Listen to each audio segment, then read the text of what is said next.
Hey, it's me back with weekly football updates, whatever this is, and Vidyard still hasn't fixed their laggy recording, which is really annoying, but this video is going to get no views anyway, so into the scores we go, and the scores are not loading. Yes, they are. Alright, so there were supposed to be 3 Thanksgiving games, but there were 2, because one of them got delayed from Thanksgiving, which was a Thursday, to the next Wednesday. It got delayed like 4 different times for a total of 6 games, but anyway, Thanksgiving, Texans beat the Lions, and the Washington football team beat the Cowboys, and they sweeped the Cowboys for the first time since like 2012. So that's cool, I guess. Getting into the Sunday games, the Raiders lost by 37 points to the Falcons. The Raiders beat the 9-2 Saints and the 10-1 Chiefs, but they got blown out by 37 points to the 3-7, now 4-7 Falcons. I don't understand how that is even possible. But, I guess Derek Carr just played horribly. He threw a pick 6, so that's pretty cool. Bills beat the Chargers. Giants beat the Bengals. The Bengals are now 2-8-1. I have no clue how they beat the Titans, who beat the Colts. And so the Colts and Titans each beat each other once because did the thing. Because the division rivals and stuff. Vikings beat the Panthers because the Panthers missed a last-second field goal. Patriots beat the Cardinals somehow, even though the Cardinals beat the Bills. Dolphins beat the Jets. The Jets are now 0-11, and the Dolphins are 7-4 somehow. Think.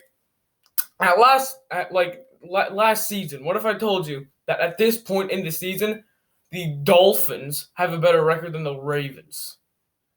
That's very questionable, but it's true. So, and the Browns have a better record than the Dolphins, who have a better record than the Ravens. I don't even know anymore. And I thought of the Browns because the Browns beat the now 1-10, sort of 1-0, have now lost 10 straight Jaguars by 2. The Browns played horribly, but they still won. Saints destroyed the Broncos. The Broncos, leading passer in this game, had 13 yards, 1 for 9, and 2 picks. And the Saints had 78 yards passing. So there was I think this game's like a record for like the least combined completions and pass attempts and passing yards or something of like all time or something like that. So that's pretty cool. 49ers beat the Rams somehow by 3 because the Rams missed a field goal, I think. Chiefs beat the Buccaneers, but it was close. It was only by 3.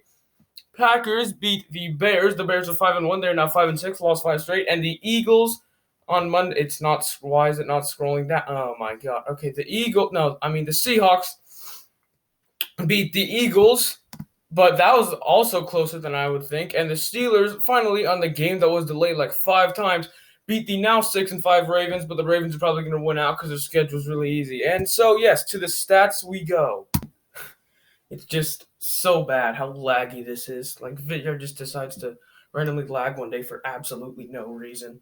Like, I'm moving them really fast. Yeah. So anyway, stats leaders, you got Pat Mahomes is first with offensive passing. Then you got Tom Brady and Russell Wilson and Deshaun Watson and Matt Ryan at the top 5. Derrick Henry has retaken a strong lead in the rushing leader thing. He had a 178-yard, 3-touchdown game.